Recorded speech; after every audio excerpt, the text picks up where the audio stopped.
ওম শান্তি। আজিৰ তাৰিখ 29 ছেপ্টেম্বৰ 2024 বৰ্ষ। আজি ৰবিবাৰ। অব্যক্ত বাপদাদাৰ অব্যক্ত মুৰলী আৰু আজিৰ অব্যক্ত মুৰলীৰ ৰিভাইজ তাৰিখ হৈছে 2002 বৰ্ষৰ 3 ফেব্ৰুৱাৰী আৰু আজিৰ অব্যক্ত মুৰলীৰ সাৰ হৈছে লক্ষ্য আৰু লক্ষণ সমান কৰা, সৰ্ব সম্পদেৰে সম্পন্ন হোৱা। লক্ষ্য আৰু লক্ষণ সমান কৰা, সৰ্ব সম্পদেৰে সম্পন্ন হোৱা। আজি সৰ্ব সম্পদৰ মালিকে নিজৰ সম্পদেৰে সম্পন্ন সন্তানসকলক চাই আছে হওক। প্ৰতিগৰাকী সন্তান সৰ্ব সম্পদেৰে সম্পন্ন। যিসকল সম্পন্ন হয় তেওঁলোকৰ চিন সদায় প্ৰাপ্তি স্বৰূপ তৃপ্ত আত্মাৰ ৰূপত দেখিবলৈ পোৱা যাব। সদায় আনন্দিত দেখা যাব কিয়নো ভৰপূৰ হয়। গতিকে প্ৰত্যেকেই নিজক সোধা যে মোৰ ওচৰত কিমান সম্পদ জমা আছে। এই অবিনাশী সম্পদ এতিয়াও প্ৰাপ্ত হৈছে আৰু ভৱিষ্যতেও অনেক জন্মৰ লগত থাকিব। এই সম্পদ শেষ নহয়। সকলোতকৈ প্ৰথম সম্পদ জ্ঞানৰ সম্পদ। যি জ্ঞানৰ সম্পদেৰে এই সময়তো তোমালোক সকলোৱে মুক্তি আৰু জীৱন মুক্তিৰ অনুভৱ কৰি আছা। জীৱনত থাকি, পুৰণি জগতত থাকি, তমোগুণী বায়ুমণ্ডলত থাকি, জ্ঞানৰ সম্পদৰ আধাৰত এই সকলো বায়ুমণ্ডল প্ৰকম্পনৰ পৰা উপৰাম মুক্ত হোৱা পদুম ফুলৰ সমান উপৰাম মুক্ত আত্মাসকল দুখৰ পৰা, চিন্তাৰ পৰা, অশান্তিৰ পৰা মুক্ত হয়। জীৱনত থাকি বেয়া বন্ধনৰ পৰা মুক্ত হোৱা। আজি বাপদাদাই কৈছে যে জীৱনত থাকি বেয়া বন্ধনৰ পৰা মুক্ত হোৱা, ব্যৰ্থ সংকল্পৰ ধুমুহাৰ পৰা মুক্ত হোৱা। মুক্ত হোৱা নে? সকলোৱে হাত লৰাই আছে। গতিকে মুক্তি আৰু জীৱন মুক্তি হৈছে এই জ্ঞানৰূপী সম্পদৰ ফল প্ৰাপ্তি। ব্যৰ্থ সংকল্প উদয় হোৱাৰ প্ৰচেষ্টা চলিলেও, নাকাৰাত্মক সংকল্প উদয় হলেও জ্ঞান অৰ্থাৎ বোধ আছে যে ব্যৰ্থ বা নাকাৰাত্মক সংকল্পৰ কাম হৈছে অহা আৰু তোমালোক জ্ঞানস্বৰূপ আত্মাসকলৰ কাম হৈছে ইয়াৰ পৰা মুক্ত। পিতাই আজি কৈছে যে তোমালোক জ্ঞানস্বৰূপ আত্মাসকলৰ কাম হৈছে নাকাৰাত্মক সংকল্পৰ পৰা মুক্ত হোৱা, উপৰাম আৰু পিতাৰ স্নেহী হৈ থকা। সেয়েহে পৰীক্ষা কৰা, জ্ঞানৰূপী সম্পদ প্ৰাপ্ত হৈছেনে? ভৰপূৰ হৈছানে? সম্পন্ন হৈছানে নে অভাৱ আছে? যদি অভাৱ আছে তেন্তে সেয়া জমা কৰা, খালী হৈ নাথাকিবা। তেনেকৈয়ে যোগৰূপী সম্পদ যাৰ দ্বাৰা সৰ্বশক্তিৰ প্ৰাপ্তি হয়। গতিকে নিজক চোৱা, যোগৰূপী সম্পদৰ দ্বাৰা সকলো শক্তি জমা হৈছেনে? সকলো শক্তি, এটাও শক্তি যদি কম হয় তেন্তে সময়ত প্ৰতাৰণা কৰি দিব। তোমালোক সকলোৰে উপাধি মাষ্টাৰ সৰ্বশক্তিমান। শক্তিমান নহয়, সৰ্বশক্তিমান। গতিকে সৰ্বশক্তিৰ সম্পদ যোগবলৰ দ্বাৰা জমা হৈছেনে?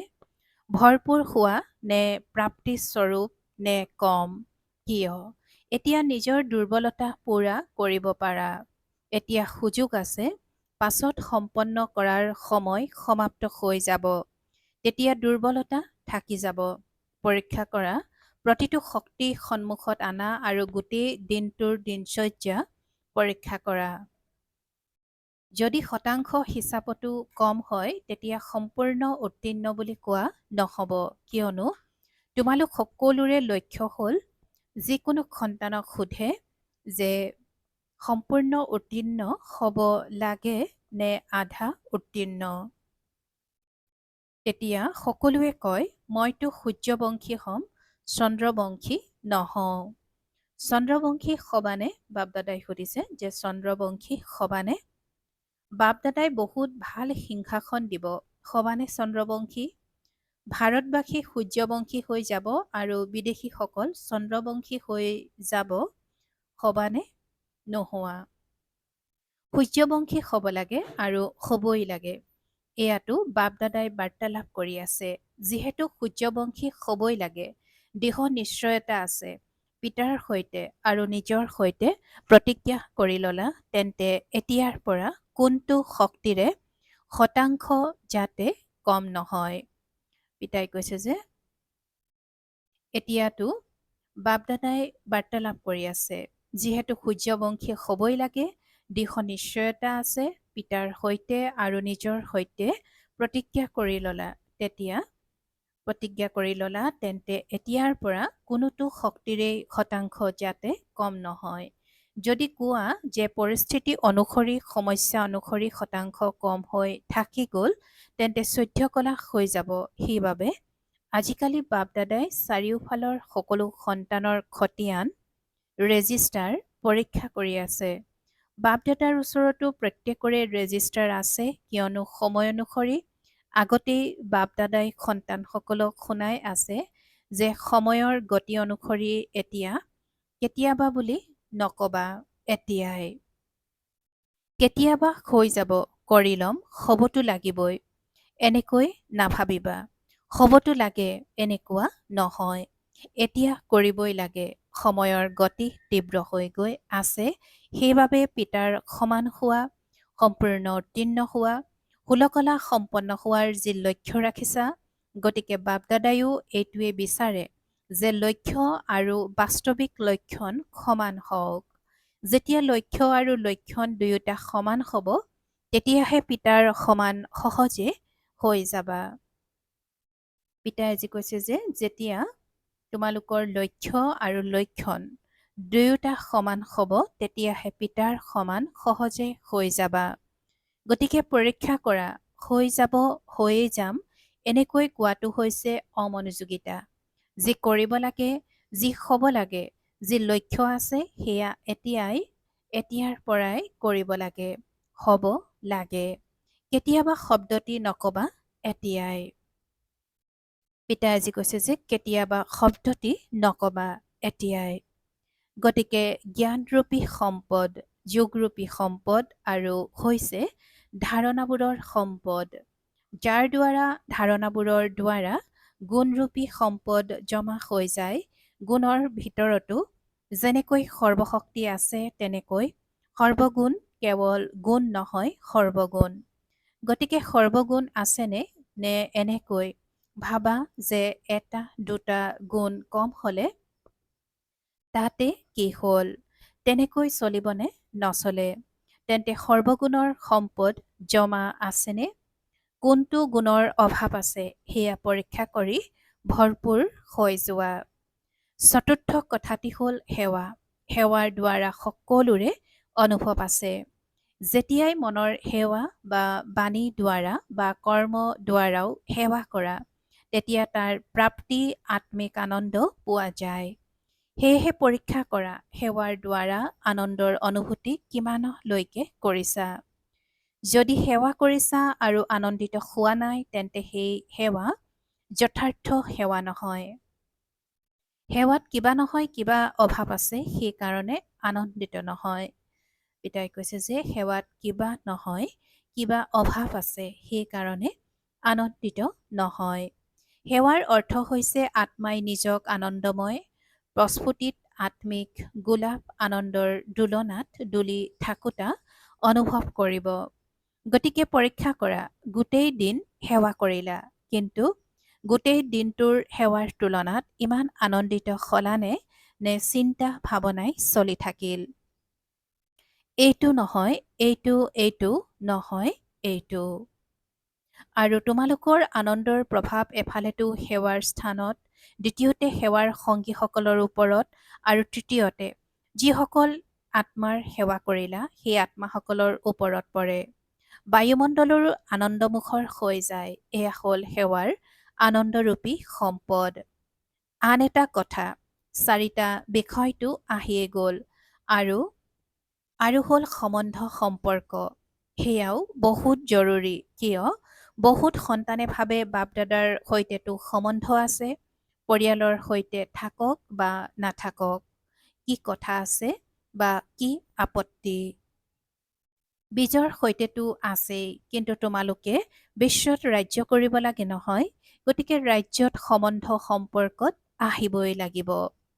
সেইবাবে সম্বন্ধ সম্পৰ্কত আহিবই লাগিব, কিন্তু সম্বন্ধ সম্পৰ্কত যথাৰ্থ সম্পদ পোৱা যায় আশীৰ্বাদৰ।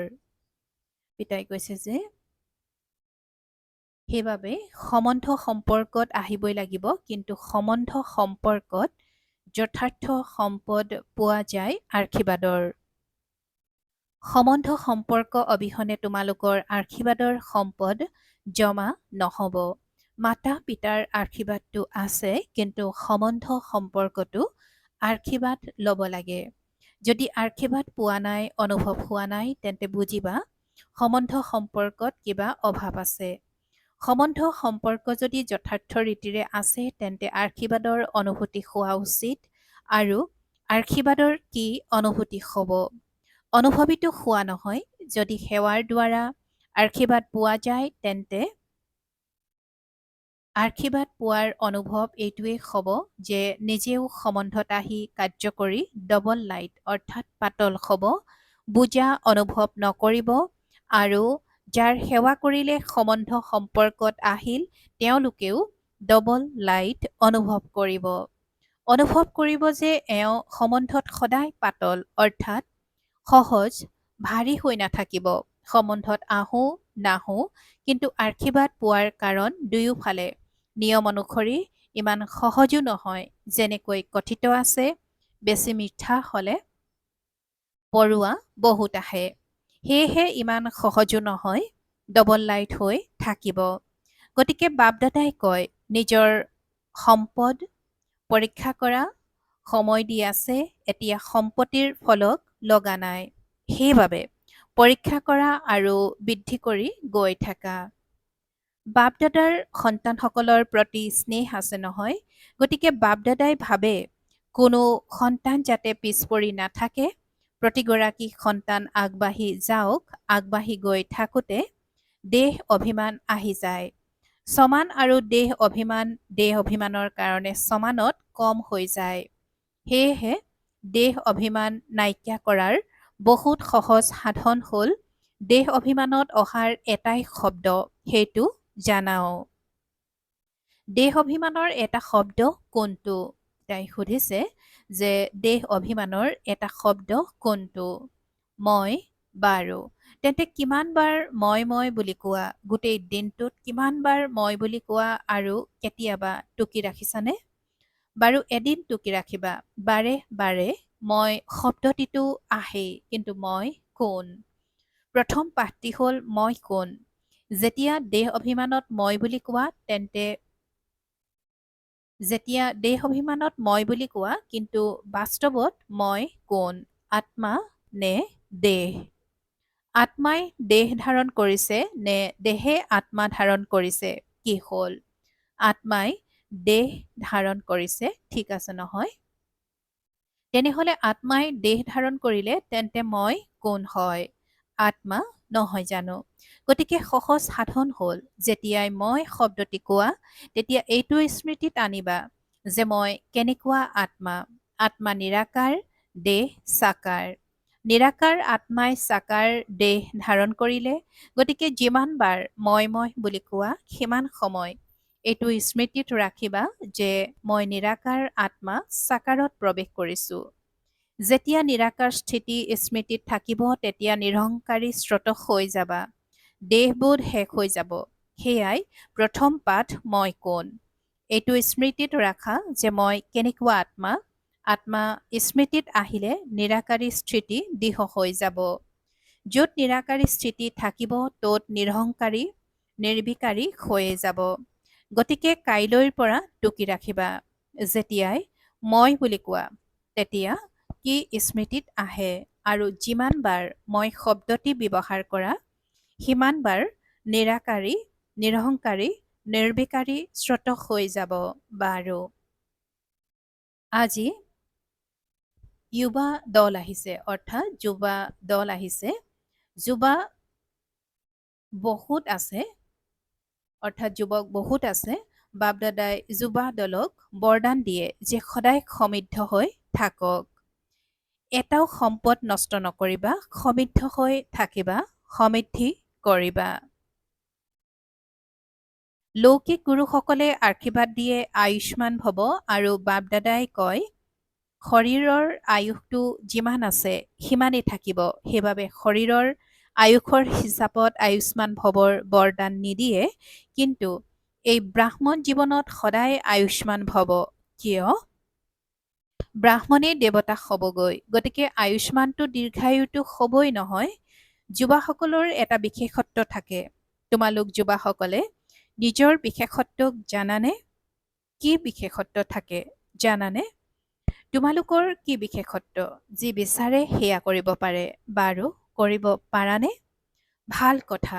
জগতৰ হিচাপত কয় যুৱাসকল বহুত জেদী হয়, যি ভাবিব সেয়া কৰিব, কৰি দেখুৱাব। সেই লোকসকলে ওলোটাকৈ কয়, কিন্তু ইয়াত ব্ৰাহ্মণ যুৱাসকল জেদী নহয়। নিজৰ প্ৰতিজ্ঞাত দৃঢ় হৈ থাকোঁতা। পিতাই কৈছে যে ইয়াত ব্ৰাহ্মণ যুৱাসকল জেদী নহয়, নিজৰ প্ৰতিজ্ঞাত দৃঢ় হৈ থাকোঁতা। পিছ হুহুকাবিধৰ নহয়। এনেকুৱা যুৱা হোৱানে? হাত দঙাটো বহুত সহজ। হাত দাঙিলে বাপ দাদা আনন্দিত হয়, এয়াও সাহস কৰা নহয়। কিন্তু নিতৌ অমৃতবেলা পিতাৰ আগত কৰা প্ৰতিজ্ঞা যে মই এই ব্ৰাহ্মণ জীৱনৰ প্ৰাপ্তিৰ পৰা, সেৱাৰ পৰা কেতিয়াও সংকল্পটো পিছ হুহুকি নাহোঁ। এই সাহসক, প্ৰতিজ্ঞাক নিতৌ আওৰাই থাকা আৰু বাৰে বাৰে পৰীক্ষা কৰা যে যি সাহস কৰিছোঁ, সংকল্প কৰিছোঁ, সেয়া বাস্তৱত হৈ আছেনে? চৰকাৰেতো কয় বছ ২-৪ লাখ হৈ গ'লে তেতিয়াও ঠিক। বাপ দাদাই কয় এই প্ৰতিগৰাকী ব্ৰাহ্মণ যুৱা লাখৰ সমান। ইমান মজবুত হয়নে চোৱা? এনেকুৱা নহয়। ঘৰলৈ গৈ আকৌ লিখি দিবা যে বাবা মায়া আহি গ'ল, সংস্কাৰ উদয় হৈ গ'ল, সংস্কাৰ উদয় হৈ গ'ল আৰু সমস্যা আহি গ'ল। সমস্যাসমূহৰ সমাধান স্বৰূপ হোৱা। সমস্যাবোৰতো আহিব, কিন্তু নিজক সোধা মই কোন? সমাধান স্বৰূপ হওঁ নে সমস্যাৰ আগত পৰাজিত হওঁতা হয়? পিতাই কৈছে যে সমস্যাসমূহৰ সমাধান স্বৰূপ হোৱা আৰু সমস্যাবোৰতো আহিব, কিন্তু নিজক সোধা মই কোন হয়? সমাধান স্বৰূপ হওঁ নে সমস্যাৰ আগত পৰাজিত হওঁতা হয়? তোমালোক সকলোৰে উপাধি কি? বিজয়ী ৰত্ন নে পৰাজিত ৰত্ন? বিজয়ী ৰত্ন হোৱা। ব্ৰাহ্মণ জন্ম লওঁতেই বাপ দাদাই প্ৰত্যেক ব্ৰাহ্মণৰ মস্তকত অমৰ বিজয়ৰ তিলক লগাই দিলে। গতিকে অমৰ ভৱৰ বৰদানী হোৱা। এতিয়া এইটো নিজে নিজৰ আগত প্ৰতিজ্ঞা কৰা যে এনেয়েটো প্ৰতিজ্ঞা কৰিবলৈ ক'লেইতো সকলোৱে কৰি ল'ব, কিন্তু নিজৰ মনত নিজেই প্ৰতিজ্ঞা কৰা। কেতিয়াও সংস্কাৰৰ বশীভূত নহওঁ যে পিতাৰ সংস্কাৰ সেয়া মোৰ ব্ৰাহ্মণ আত্মাৰ সংস্কাৰ।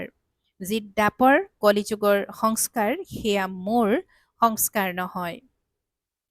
কিয়নো পিতাৰ সংস্কাৰ নহয়, সেই তমোগুণী সংস্কাৰ ব্ৰাহ্মণৰ সংস্কাৰ হয় জানো? নহয়। তেন্তে তোমালোক কোন? ব্ৰাহ্মণ হোৱা নহয়? বাপ দাদায়ো যুৱা সংগঠনক লৈ গৌৰৱ কৰে। বাপ দাদায়ো যুৱা সংগঠনক লৈ গৌৰৱ কৰে। চোৱা, দাদীসকলেও যুৱা সংগঠনক লৈ গৌৰৱ কৰে। দাদীৰ যুৱাৰ প্ৰতি স্নেহ আছে নহয়? প্ৰতিগৰাকীৰ অতিৰিক্ত স্নেহ আছে। কুমাৰ হৈছে সুকুমাৰ। পিতাই আজি কৈছে যে কুমাৰ হৈছে সুকুমাৰ। কুমাৰ নহয়, সুকুমাৰ। প্ৰতিগৰাকী কুমাৰ বিশ্বৰ কুমাৰসকলক পৰিৱৰ্তন কৰি দেখুৱাওঁতা। বাৰু কুমাৰসকলক কাম দিওঁনে? সাহস আছেনে? কৰিব লাগিব। কুমাৰীসকলে কৰিবানে? তেন্তে কাম দি দিছোঁ, মনোযোগেৰে শুনিবা। আগন্তুক ছিজনত কুমাৰসকলৰ এনেকুৱাই বিশেষ কাৰ্যসূচী ৰাখিম, কিন্তু আছে। বেছি কাম নিদিওঁ।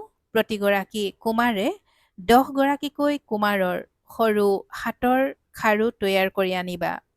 হাতত খাৰু পিন্ধে নহয়, পিতা ব্ৰহ্মাৰ হাতত সদায় ফুলৰ খাৰু দিয়ে। গতিকে এজন এজন কুমাৰ অপৰিণত নানিবা, পৰিণত আনিবা। গতিকে মধুবনলৈতো আহিব, আকৌ ঘৰলৈ গ'লে সলনি হৈ যাব। এনেকুৱা নহয়। এনেকুৱা পৰিণত কৰি আনিবা যাতে বাপ দাদাই চাই চাই কয়, বাহ কুমাৰ বাহ। এনেকৈ তৈয়াৰ আছেনে? কৰিবানে এনেকুৱা? অলপ চিন্তা কৰা। এনেয়ে হাত দাঙি নিদিবা, কৰিব লাগিব, গঢ়িব লাগিব। ডবল বিদেশীসকলেও কৰিবানে? ডবল বিদেশীসকলৰ কুমাৰসকলে হাত উঠোৱা। তেন্তে তোমালোকেও 10 গৰাকীকৈ আনিবা নহয়। বিদেশীয়েও আনিব, ভাৰতীয় সকলেও আনিব। আকৌ যিয়ে অতি উত্তম আনিব তেওঁক পুৰস্কাৰ দিম, ভাল পুৰস্কাৰ দিম, বেয়া নিদিওঁ। কুমাৰসকলৰ প্ৰতি স্নেহ আছে নহয়।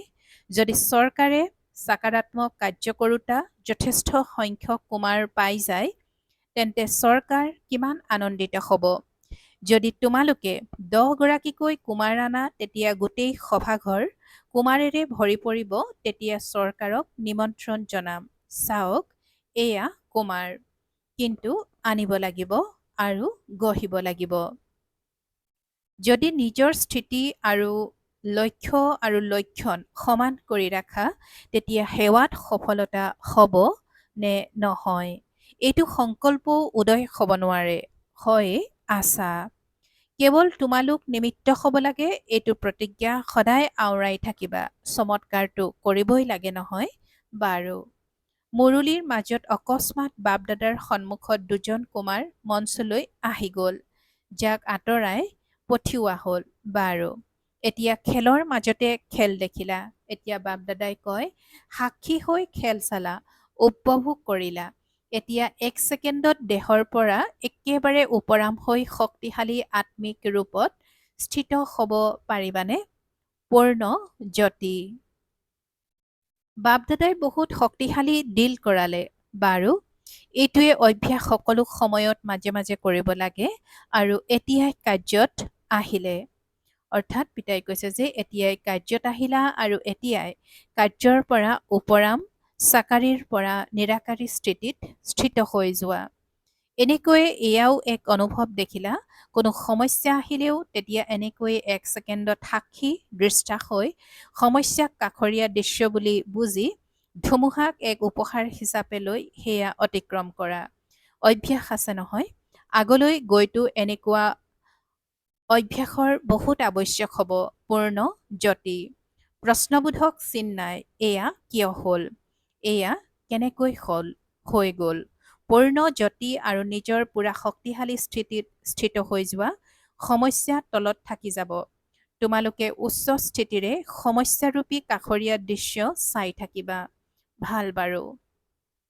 চাৰিওফালৰ সৰ্ব সম্পদেৰে সম্পন্ন আত্মাসকলক সদায় প্ৰত্যেক সময়ত প্ৰাপ্তিৰে ভৰপূৰ মিচিকিয়াই সৰ্ষিত হৈ থাকোতা আত্মাসকলক সদায় পিতাৰ আগত কৰা প্ৰতিজ্ঞাক জীৱনত প্ৰত্যক্ষ কৰাওতা জ্ঞানী আত্মাসকলক, যোগী আত্মা সন্তানসকলক সদায় লক্ষ্য আৰু লক্ষণ সমান কৰোতা পিতাৰ সমান আত্মাসকলক সদায় সকলো সময়ত সৰ্বসম্পদৰ পুঁজি জমা কৰোতা আৰু জ্যোতি লগাওতা তীব্ৰ পুৰুষাৰ্থী শ্ৰেষ্ঠ আত্মাসকলক বাপদাদাৰ স্নেহ সহিত স্মৰণ, দিলাৰামৰ অন্তৰ জিনুতাৰ অন্তৰেৰে স্নেহ সহিত স্মৰণ আৰু নমস্কাৰ।